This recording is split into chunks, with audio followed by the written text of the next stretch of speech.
Last night, we kind of got a little lit. Just a little bit. I made those burger sliders. So if you saw them on the last video, let me tell you how I made them. Thing you're going to do is think about the concept smash burgers. If you ever seen any of those videos being made, what they do is they slice up the julienne onion, the julienne, some onions, they put that in their pan with a little garlic, and they cook them down to about translucent.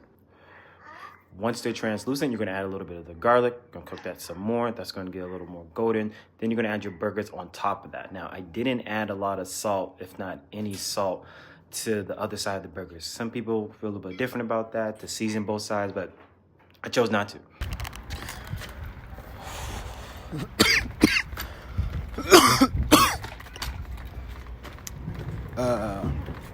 Next, the burgers, you want to cook them about probably like a little less than halfway. The reason for this is because you're still going to be caramelizing the onions. You're not going to move the onions. You just want to shake the pan a little bit.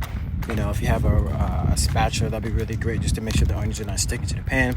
If you put enough fat on your pan, either oil or butter, there shouldn't be any reason why they would stick.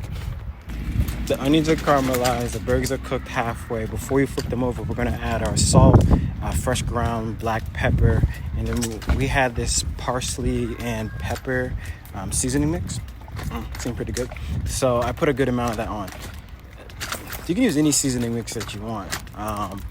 You're just adding more flavor to it, and because it's not getting heat directly, because you have the onions at the bottom, then it's not going to burn off your seasoning here. This is usually why you only do salt and pepper, because it doesn't necessarily burn that much. But when you do seasoning, you add it directly to your pan. That's how you get all like the burnt bits at the bottom, which is good if you're going for that, but that's not what we're going for.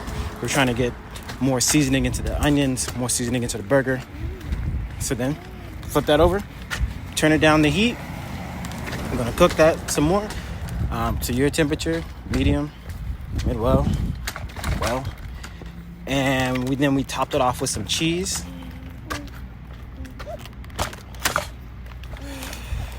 Now I realized, because I'm new to the whole rosin game, there's a good portion of you guys that probably be doing dabs. So you probably have a torch. And if you're comfortable torching that glass to a crazy temperature, you should be fine adding some cheese on top of your burger and torching the cheese. Just torch a little bit to the color that you like. Try to get a nice little golden brown. And then you're good. Take out your nice little slices of bread. Put your burger on your bread. You're going to have your garlic pieces, the caramelized garlic, caramelized onions on top of the burger. You're going to have your cheese on top of that. Then you're going to close the burger. Then you're going to grate some cheese on top of the burger. Then you're going to torch it again. So you get a nice little cheese, Oh, and then if you wanted to make this infused, what you could do is, the easiest way to do this is you would take your tincture. You'll take a couple drops of your tincture, add it into your ketchup, because you use the RSO tincture, so it's pretty flavorless. It's not going to interfere at all. Or if you're really concerned about the flavor profile, what you could do is you just take a tincture drop and put it in between your burger.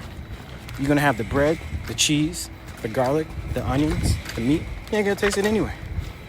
Enjoy. Speak highly, cook highly, enjoy life highly. Hi. I'm on a high walk.